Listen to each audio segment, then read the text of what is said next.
నమస్తే, welcome to పిఆర్టీవీ Telangana. నేను మీ పామురఘు. First of all మన పిఆర్టీవీ తెలంగాణ ఛానల్ని ఆదరిస్తున్నందుకు ప్రతి ఒక్కరికి చేతులెత్తి నమస్కరిస్తున్నా. దయచేసి మిత్రులారా, పిఆర్టీవీ తెలంగాణ మన ఛానల్ని సబ్స్క్రైబ్ చేసుకునే వాళ్ళు దయచేసి సబ్స్క్రైబ్ చేసుకోండి. ఇలాగే మీరు మన ఛానల్ని ఆదరిస్తూ ఉండాలని నేను మిమ్మల్ని ప్రార్థిస్తున్నా. రైతు ప్రజలారా, రేవంత్ రెడ్డి ఉచ్చులో ఇరుక్కున్న తీన్మార్ మల్లన్న. రేవంత్ రెడ్డి ఉచ్చులో ఇరుక్కున్న తీన్మార్ మల్లన్న. రేవంత్ రెడ్డి అనేవాడు ఒక పెద్ద మైండ్ గేమ్ ఆడేసి తీన్మార్ మల్లన్న ఏళ్లతో తీన్మార్ మల్లన్న కళ్ళను పొడిచిండు. అది ఎట్లా అనేది మీకు చెప్పే ప్రయత్నం చేస్తా. ఈ కాంచెలు చెప్తా ఉన్నా కదా, తీన్మార్ మల్లన్న నేను తిట్టా. తీన్మార్ మల్లన్న మీద ఒట్టే చెప్తా ఉన్నా, నేను తీన్మార్ మల్లన్న తిట్టా. నిజం. ఎందుకంటే ఇప్పుడు స్టార్టింగ్లో రేవంత్ రెడ్డిది ఒక ఇంటర్వ్యూ తీసుకున్నాడు తీన్మార్ మల్లన్న. ఈయన ఏం చేసిండు తీన్మార్ మల్లన్న అనే వ్యక్తి? రేవంత్ రెడ్డిని ఏమైనా మాట్లాడితే ఇప్పుడు ప్రతిపక్షంలో ఉన్నప్పుడు, ప్రతిపక్షంలో ఎంపీగా మల్కాజ్గిరి ఎంపీగా రేవంత్ రెడ్డి గారు ఉన్నప్పుడు అప్పుడు ఒక ఇంటర్వ్యూ తీసుకున్నాడు తన ఆఫీస్లో, తన ఛానల్లో. తను ఏదో కొన్ని లూజ్ టాక్ చేసేసిండు. అప్పుడు వాళ్ళ క్యాస్ట్ గురించి కానివ్వండి, వాళ్ళ కమ్యూనిటీ గురించి కానివ్వండి, తను ఒక మాట అన్నాడు. ఏం మాట అంటే, మా కమ్యూనిటీలే కానీ మా రెడ్డి కమ్యూనిటీలోనే డబ్బున్నవాడు ఉంటే లోపల రమ్మని చెప్తాం, డబ్బు లేని వాడు ఉంటే కొంచెం బయట వెయిట్ చేయమని చెప్తామని ఒక లూజ్ టాక్ చేసిండే వాడు మన రేవంత్ రెడ్డి అనే వ్యక్తి, ముఖ్యమంత్రి. ఆ వీడియోస్ కట్ చేసేసి ఇప్పుడు వాళ్ళు సోషల్ మీడియాలో వైరల్ చేస్తూ ఉన్నారు. ఎందుకు వైరల్ చేస్తూ ఉన్నారు? బీసీ నినాదంని ఎత్తుకొని ప్రజల్లోకి పోతా ఉంటే నన్ను సస్పెండ్ చేసేసిండు, నన్ను సోకాష్ నోటీస్ ఇచ్చేసి నన్ను సస్పెండ్ చేసేసిండు. సో ఇప్పుడు బిడ్డని సంగతి చెప్తా అనేసి తీన్మార్ మల్లన్న ఏం చేసిన, అప్పుడు తీసిన ఇంటర్వ్యూకి వీడియోస్ కట్ చేసేసి ఇప్పుడు వైరల్ చేస్తూ ఉన్నారు. రేవంత్ రెడ్డిని బద్నాం చేసే ప్రయత్నం చేస్తున్నారు. కానీ తీన్మార్ మల్లన్న అనే వ్యక్తి ఎన్ని బద్నాం చేసినా, ఎన్ని నిందలు వేసినా కూడా రేవంత్ రెడ్డి అనే వ్యక్తికి ఎంటుకతో సమానం, తనకి ఏమి కాదు. ఎందుకంటే ఉన్న వాస్తవాలు చెప్పిండు కాబట్టి. అదే ఈ తీన్మార్ మల్లన్న అనే వ్యక్తి ఎవరి మీద బురద జల్దామని చూసిండో, కానీ వాళ్ళ ఉచ్చునే బిగించుకుండు, వాళ్ళ ఉచ్చులనే ఇరుక్కపోయిండు. ఎట్లా అంటే స్టార్టింగ్లో ఎస్సీ ఎస్టీ అని ఒక నినాదం ఎత్తుకొని తన పాదయాత్ర చేసిండు, అటు వాళ్ళని మోసం చేసిండు. ఇవన్నీ రేవంత్ రెడ్డి గమనిస్తూనే ఉన్నారు. ఎప్పుడు బీఆర్ఎస్ పార్టీ మీద తీన్మార్ మల్లన్న అనే వ్యక్తి తను పోరాటం చేసుకుంటూ బీఆర్ఎస్ పార్టీ చేసిన అరాచకాలు, దౌర్జన్యాలు, ప్రజల పట్ల వాళ్ళు వ్యవహరిస్తున్న ఆ వ్యవహారాలు చూస్తూ ప్రజలకు చెప్తూ బీఆర్ఎస్ పార్టీ చేసిన ఆగడాలను బయట పెడుతూ తను ఒక పాదయాత్ర, ఎమ్మెల్సీ పాదయాత్ర చేపట్టినప్పటి నుంచి రేవంత్ రెడ్డి గారితో టచ్లో ఉన్నాడు. రేవంత్ రెడ్డి అనే వ్యక్తి జస్ట్ కామ్గా చూస్తున్నాడు. ఎవరు? ఈ దొంగమల్లి తీన్మార్ మల్లన్న ఉన్నారు కదా, తీన్మార్ మల్లన్న అనేసి అడుగు ఎట్లా పోతాడు ఏం సంగతి గమనిస్తూనే ఉన్నారు. అటు ఎస్సీ ఎస్టీలతో గొడవ పెట్టుకున్నాడు. అంటే వాళ్ళతో నడిచి వాళ్ళతో యూజ్ చేసుకున్న తర్వాత వాళ్ళని పక్కన పెట్టేసి తన స్వార్థం గురించి పక్కన పెట్టి తన రాజకీయ స్వలాభం గురించి చూసుకుంటా ఉన్నాడు. అంబేద్కర్ నినాదం అన్నారు, కాంచీరాం పూలే, వీళ్ళందరూ మాటలు మాట్లాడకుండా వాళ్ళని వాడుకున్నాడు. వాళ్ళని యూజ్ చేసుకుని ప్రతి విషయంలో కూడా వాళ్ళని పక్కన పెట్టేసేసి ఇక రాజకీయ చదరంగా మాడదామని రాజకీయంగా ఒక వేషం ఎత్తిండు. దాని తర్వాత బై ఎలక్షన్ వచ్చిన తర్వాత ఏది ఎమ్మెల్సీ ఎలక్షన్, పల్లా రాజేశ్వరరెడ్డి గారు ఎక్కడైతే ఎమ్మెల్యేగా జనగాం నుంచి కాన్స్టిట్యున్సీ ఎమ్మెల్యే గెలిచిన తర్వాత తన ఎమ్మెల్సీ పదవికి రాజీనామా చేసిన తర్వాత బై ఎలక్షన్లు వచ్చిన ఎమ్మెల్సీ, ఈ ఎమ్మెల్సీ ఎలక్షన్లు వచ్చిన తర్వాత కాంగ్రెస్ పార్టీ నుంచి వెళ్ళి తన ఎమ్మెల్సీ సీట్ తీసుకున్నాడు. అప్పటికే రేవంత్ రెడ్డి అనే వ్యక్తిని బ్లాక్మెయిల్ చేయడం స్టార్ట్ చేసిండు. ఎప్పుడు మేడ్చల్ టికెట్ కావాలని, తనకు మేడ్చల్ ఎమ్మెల్యే టికెట్ కావాలని బ్లాక్మెయిల్ చేస్తా ఉంటే, అరే రండా నువ్వు ఆగరా, నీకు అప్పుడు గెలువో అక్కడ ఏం చేయవో, అక్కడ ఉన్నారు నీ మొగుడు మల్లారెడ్డి ఉన్నాడు, అక్కడ నీ మిండడు ఉన్నాడు, అక్కడ నువ్వు అక్కడికి పోతే నేకి పాడేస్తాడు, జర ఉండు ఇజ్జత్ తీసుకోకని చెప్పి, పార్టీ ఇజ్జత్ చేయకని చెప్పి. ఎందుకంటే అప్పటి వరకు కార్యకర్తనే కాదు, ఇప్పుడు పార్టీ సభ్యత్వమే తీసుకుంది, నువ్వు కార్యకర్తనే కాంది, నువ్వు టికెట్ ఎట్లా ఇస్తారనుకున్నావు? సో ఇట్లా పక్కన పెట్టేసిన తర్వాత ఫస్ట్ వీళ్ళ గురించి పని చేయి, ఫస్ట్ ఎవరెవరైతే ఉన్నారో వాళ్ళ గురించి ప్రచారం చేయని చెప్పిండు. తీన్మార్ మల్లన్న అనే వ్యక్తి పాపం రేవంత్ రెడ్డి ట్రాప్లో పడేసి రేవంత్ రెడ్డి చెప్పిన మాటలు విన్నాడు. ప్రతి ఒక్కరు ప్రచారం చేసుకుంటూ పోయిండు. ప్రచారం చేసుకుంటూ పోయిన తర్వాత ఇది కొనసాగిన తర్వాత ఇక ఎమ్మెల్సీ టికెట్ వచ్చింది. ఈ రేవంత్ రెడ్డి ముఖ్యమంత్రి తనకు మంచి టార్గెట్ పెట్టుకున్నాడు, ఏ వీని లోపడేసి నువ్వు కాదు రాని. రేవంత్ రెడ్డి ఎప్పుడైతే సీట్ మీద కూర్చున్నాడో ఈ చిచ్చాడ రేవంత్ రెడ్డి కూడా టార్గెట్ చేయడం స్టార్ట్ చేసిండు. నాకు ఎమ్మెల్సీ సీట్ ఇస్తావు, గెలిచావు. రేవంత్ రెడ్డి అప్పుడే డిసైడ్ అయిపోయింది వీనికి ఎమ్మెల్సీ సీట్ ఇచ్చి ఓడదేం కాదని. ప్రతి ఒక్క కాంగ్రెస్ పార్టీ నాయకుడికి చెప్పిండు, ఏమని, వీనికి ఎమ్మెల్సీ ఇచ్చేసి ఓడదేంగండా అని. కానీ అప్పటికి కూడా కాంగ్రెస్ నాయకులు సరే ఒక ప్రశ్నించే గొంతుకు మన పార్టీలోకి వచ్చిండు కదా అని సపోర్ట్ చేద్దామని పోయిండు, సపోర్ట్ చేసిండు. మంచి రేవంత్ రెడ్డి అనే వ్యక్తి ఒక్కసారి కూడా వీని ఎమ్మెల్సీ ప్రచారంలోకి పోలేదు. వీడు దొంగ అని తెలుసు, వీడు పెద్ద బ్లాక్ మెయిలర్ తెలుసు అని నేను పోలేదు అటు. ఎందుకంటే మెడ్చల్ టికెట్ గురించే రేవంత్ రెడ్డి గజం ఉంటుందా, కేసీఆర్ కన్నా పెద్ద డేంజర్ రేవంత్ రెడ్డి అన్నట్టు అని అక్కడ ఫస్ట్ అమ్మన బుద్ధులు తిట్టిండు. పాపం రేవంత్ రెడ్డిని బద్నాం చేసిండు. దాని తర్వాత వైఎస్ జగన్మోహన్ రెడ్డి కూడా నీకున్న బిజినెస్ దందాలు ఏందో, లావాదేవీలు ఏందో నేను చెప్పే ప్రయత్నం చేస్తా. ఎవరికి?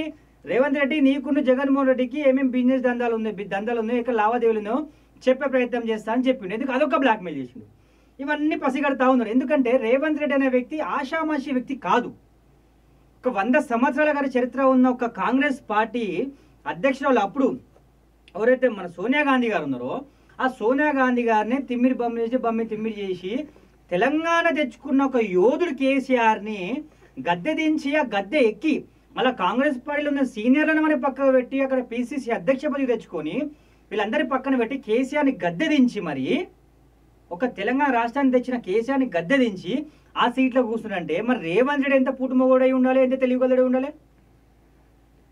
ఈ చదరంగంలో ఇరుక్కున్నాడు ఎవరు? తీర్మార్ మల్లన్న అనే వ్యక్తి. ఇక అన్ని గమనిస్తూ ఉన్నారు. ఇక వీళ్ళు ఎటో కూడా చింతపండు పులుసు చేయాలని డిసైడ్ అయిపోయిన తర్వాత అందరికి టాస్క్ ఇచ్చేసిండు. కొమ్మటిరెడ్డికి టాస్క్ ఇచ్చిండు, ఉత్తముడు టాస్క్ ఇచ్చిండు, ప్రతి ఒక్క టాస్క్ ఇచ్చేసిండు. దీని భాగంలో కానీ మనోడు ఎమోషనల్గా బ్లాక్మెయిల్ చేసిండు అందరినీ. ఏమని? నన్ను గెలిపించి చట్టసభలకు పంపుతారా లేకపోతే శ్మశానంగా పంపుతారా అని. సరే, ఇది పక్కన పెడితే ఈ ఎమోషనల్ బ్లాక్మెయిల్ మధ్యలో రేవంత్ రెడ్డి దగ్గర పోయిండు. రేవంత్ రెడ్డి దగ్గర గజం ఉన్నా అని అప్పుడు అన్నారు కదా, దాన్ని సమర పెట్టడానికి స్టార్ట్ చేసిండు. ఇక కానీ అప్పటికే కోమటిరెడ్డి వెంకరెడ్డికి, కోమటిరెడ్డి రాజగోపాల్ రెడ్డికి, ఉత్తమ్ కుమార్ రెడ్డికి అక్కడ ఎవరిని మనోడు చింతపండు ఇచ్చిపెట్టలేదు ఎవరిని కూడా. అటు కోమటిరెడ్డి వెంకటరెడ్డిని నేను 2 పంగల్ చింపి ఒక నార్కెట్పల్లికి ఒక నకరికలేస్తా అని చెప్పిన. మళ్ళీ అదే కోమటిరెడ్డి వెంకటరెడ్డి 2 పంగల్ చాపి నమస్తే అని దండం పెట్టి, బాంచని దండం పెట్టి అక్కడ ప్రచారం ర్యాలీ తీసుకుపోయి కోమటిరెడ్డి వెంకటరెడ్డిని ఆ రాజగోపాల్ రెడ్డినే కాలు మొక్కే. మళ్ళీ 4 గోడల మధ్యలో పోయి జానారెడ్డిని కాలు మొక్కే. వాళ్ళ కొందరు జేవీ రెడ్డి ఆయన అదేం కారే కొత్తది కార్నివల్, ఆ కార్నివల్ జానారెడ్డి ఇప్పుడు జానారెడ్డి మీద ఊరుతా ఉంది కదా, జానారెడ్డి దొంగ అదే జానారెడ్డి పోయి పాప ముసలైన పోయి జోకిండు. ముసలైన పాపం నిల్చుంటూ కూర్చుంటూ ఇబ్బంది పడతా ఉండు. ఆ ముసలైన కూడా పండుకుని అని లేపిండు. ఆయన లేపి ఆయన దగ్గర హెల్ప్ తీసుకొని పాపం కార్నివల్ కార్ తీసుకొని ప్రచారం చేసిండు. ఇది ప్రతి ఒక్కరు టాస్క్ ఇచ్చిండు రేవంత్ రెడ్డి.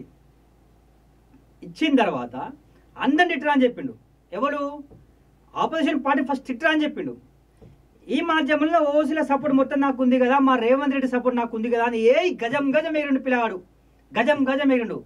నువ్వు ఎగురులో పెట్టి నువ్వు కూర్చున్న వరకు నీ గుండు సుది ముడ్డి కింద పెడతామని మనోడు అడిగి ఉన్నాడు. ఆడు పాపం అందరి కాళ్ళు మొక్కిండు, అందరిని జోకిండు, పోయిండు, ఎమ్మెల్సీ పదవి గెలిచిండు. అప్పటికే మనోడు ఎవరి మీద నమ్మకం లేకుండే.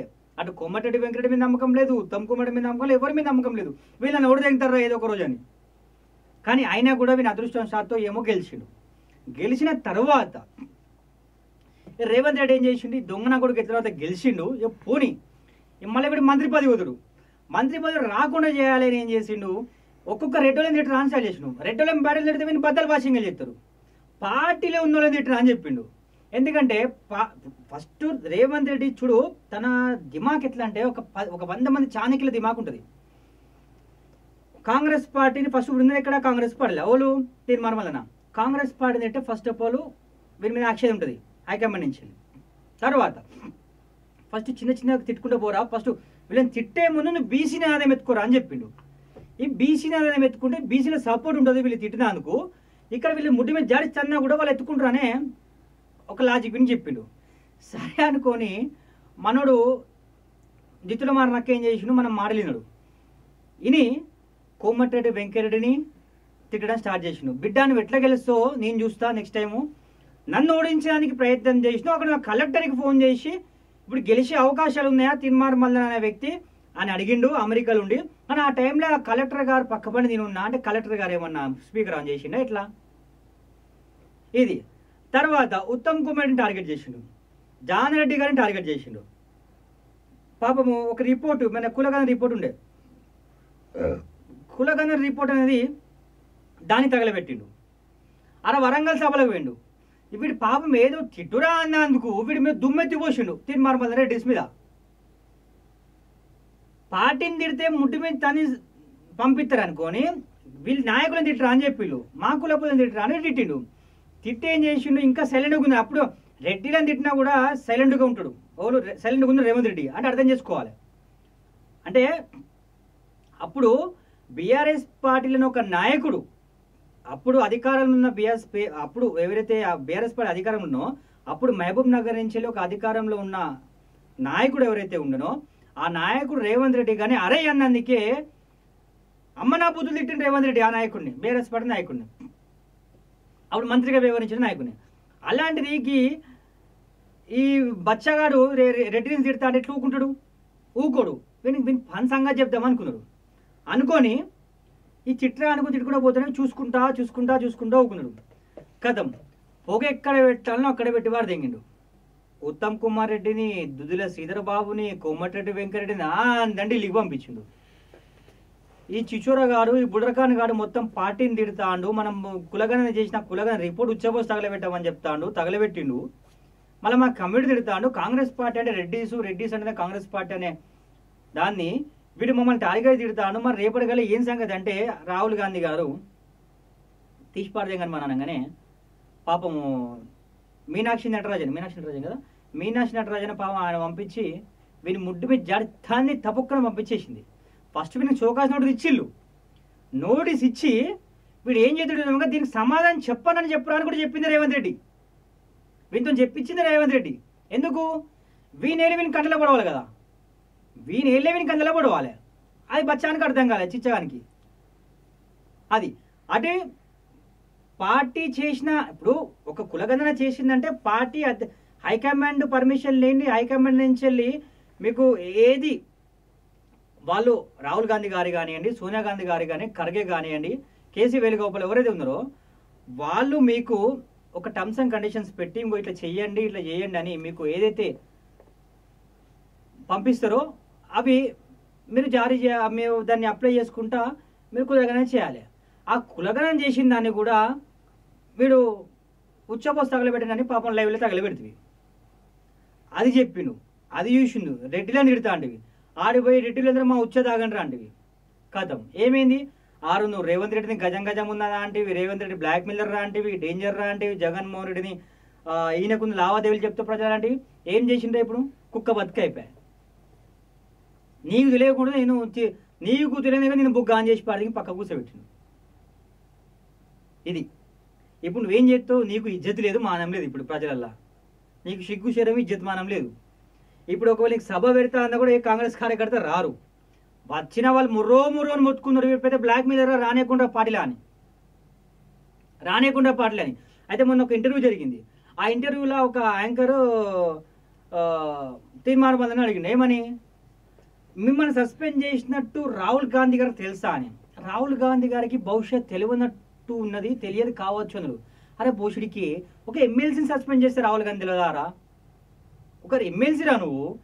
అసలు నువ్వు దిమాగ్ ఉందా, లేకపోతే మెదడు చితికిపోయిందా, చిన్న మీద చితికిపోయిందా, దిమాగ్ మొత్తం మీద మొగదల జారిపోయిందా అర్థమవుతుంది. అరే నువ్వు ఒక ఎమ్మెల్సీ పోయి మెంబర్ ఆఫ్ లెజిస్లేటివ్ కౌన్సిల్, నువ్వు ఒక 3 జిల్లాలకు ఒక ప్రజాప్రతినిధి, ఒక ఎమ్మెల్సీవి, నువ్వు ఒక 3 జిల్లాలకు బాస్. నువ్వు నిన్ను పార్టీలో సస్పెండ్ చేస్తే రాహుల్ గాంధీ తెలియకుంటారా? పాప రాహుల్ గాంధీ అపాయింట్మెంట్ కొడితే రాహుల్ గాంధీ వాళ్ళు ఫోనే లిఫ్ట్ చేయలేడు, వాళ్ళ పిఎలు కూడా. ఇప్పుడు ఏడి ఎస్సీ ఎస్టీలను తిట్టిండు, వాళ్ళని వాడుకున్నాడు, కథం పక్కన జారిండు, వాడుకున్నాడు, అయిపోయింది. ఆడిప్పుడు ఇజ్జత్ లేకపోయా. తర్వాత ఓసులే తిట్టిండు, ఓసులే జొలికి పోయిండు, ఆడ ముఖం లేకపోయా. ఆడిపోతే మనం ముడ్డి మీద అంటారు. ఇటు ఇప్పుడు బీసీని దాదాపు పట్టుకున్నారు. బీసీలో మొత్తం ఆగం చేసినది మీకు ఆల్రెడీ మీకు న్యూస్లో చెప్పాం మేము. అది ఒక అటర్ ఫ్లాప్ అయిపోయింది. ఇప్పుడు ఏడే చెప్తాడు బీఆర్ఎస్ లాగా పోనీ దర్వాజల రూపు రానియడు, వాడు అంతా చెప్పు ఇస్తూ కొడుతారు కార్యకర్తలు, బీఆర్ఎస్ కార్యకర్తలు. ఎందుకంటే 10 సంవత్సరాల పాపం కేసీఆర్ మీద మంది ఎత్తిపోసిండు ఆ పెద్ద ఆయన మీద. బీజేపీలో కంటావా నోట్లో వచ్చేసి అడుగుతారు, అట్లా కనుక్కు రానియరు, వాళ్ళని వాడుకొని వదిలేసిండు. కాంగ్రెస్లో కంటవా కథం అయిపోయి పని అయిపోయా. ఇప్పుడు నీ ఇక్కడికి పోతావు నువ్వు చెప్పు. నీకు దిక్కెవరు? కేపాల్ ఒకటి దిక్కు. వీలైతే దయచేసి పోయి కేపాల్తో కలిసి ఒక ప్రెస్ మీట్ పెట్టుకొని, ప్రభువా నేను పాపిని నన్ను క్షమించుగాక, పరలోకంలో ఉన్న ప్రభువా నేను తీర్మార్ మల్లన నన్ను క్షమించుగాక, నేను చాలా బ్లాక్మెయిల్ చేసిన, చాలా మంది ఉసురు పోసుకున్నా, చాలా మందిని బద్నాం చేసిన, పలానా వాడుకొని వదిలేసేసిన. సో ప్రభువా మీ కరుణ నా మీద చూపించు అని యేసుప్రభుని కోరుకొని దయచేసి మీరు ప్రజాశాంతి పార్టీలో చేరితే కేపాల్ గారు కూడా మిమ్మల్ని ఆదరించి మిమ్మల్ని కండువ కప్పి పార్టీ సభ్యత్వం ఇతరని నేను అనుకుంటా ఉన్నాను. ఇది సో ఎట్టుగుడు కూడా రేవంత్ రెడ్డి అనే వ్యక్తిని తక్కువ అంచనా వేసిన తీన్మార్ మల్లనను వానేళ్లతోనే వాన్ కళ్ళబోర్చిండు.